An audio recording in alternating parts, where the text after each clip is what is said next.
ईश्वर तू ही अन्नदाता है। किसी राज्य में एक प्रतापी राज्य हुआ करता था। वो राजा रोज सुबह उठकर पूजा पाठ करता और गरीबों को दान देता। अपने इस उदार व्यवहार और दया की भावना की वजह से राजा पूरी जनता में बहुत लोकप्रिय हो गया था। रोज सुबह दरबार खुलते ही राजा के यहाँ गरीब और भिखारियों की लंबी लाइन लग जाती थी। राजा हर इंसान को संतुष्ट करके भेजते थे। किशन और गोपाल नाम के दो गरीब भिखारी रोज राजा के यहाँ दान लेने आते। किशन और गोपाल। राजा जब किशन को दान देता तो किशन राजा की बहुत वाहवाही करता और राजा को दुआएं देता। वही जब राजा गोपाल को दान देता तो वह हर बार एक ही बात बोलता, हे ईश्वर तू बड़ा दयालु है, तूने मुझे इतना सब कुछ दिया। राजा को उसकी बात थोड़ी बुरी लगती। राजा सोचता कि दान में देता हूँ और ये गुणगान उस ईश्वर का करता है। एक दिन राजकुमारी का जन्मदिन था। उस दिन राजा ने दिल खोलकर दान दिया। जब किशन और गोपाल का नंबर आया तो राजा ने पहले किशन को दान दिया और किशन राजा के गुणगान करने लगा, लेकिन राजा ने जैसे ही गोपाल को दान दिया वो हाथ ऊपर उठा के बोला, हे ईश्वर तू ही अन्नदाता है, आज तूने मुझे इतना दिया, इसके लिए प्रभु तुझे धन्यवाद देता हूँ। राजा को ये सुनकर बड़ा गुस्सा आया। उसने कहा कि गोपाल, मैं रोज तुम्हें दान देता हूँ, फिर तुम मेरे बजाय ईश्वर का गुणगान क्यों करते हो? गोपाल बोला, राजन देने वाला तो ऊपर बैठा है, वही सबका अन्नदाता है, आपका भी और मेरा भी। ये कहकर गोपाल वहां से चला गया। अब राजा ने गोपाल को सबक सिखाने की सोची। अगले दिन जब किशन और गोपाल का नंबर आया तो राजा ने किशन को दान दिया और कहा, किशन मुझे गोपाल से कुछ बात करनी है, इसलिए तुम जाओ और गोपाल को यहीं छोड़ जाओ। और हाँ, आज तुम अपने पुराने रास्ते से मत जाना, आज तुमको राजमहल के किनारे से जाना है जहाँ से सिर्फ मैं गुजरता हूँ। किशन खुशी खुशी दान लेकर चला गया। राजमहल के किनारे का रास्ता बड़ा ही शानदार और खुशबू भरा था। संयोग से राजा ने उस रास्ते में एक चांदी के सिक्कों से भरा घड़ा रखवा दिया था।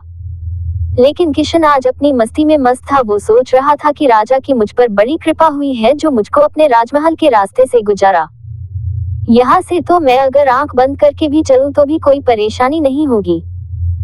यही सोचकर किशन आंखें बंद करके रास्ते से गुजर गया, लेकिन उसकी नजर चांदी के सिक्कों से भरे घड़े पर नहीं पड़ी। थोड़ी देर बाद राजा ने गोपाल से कहा कि अब तुम जाओ, क्योंकि किशन अब जा चुका होगा, लेकिन तुमको भी उसी रास्ते से जाना है जिससे किशन गया है। गोपाल धीमे कदमों से ईश्वर का धन्यवाद करते हुए आगे बढ़ चला।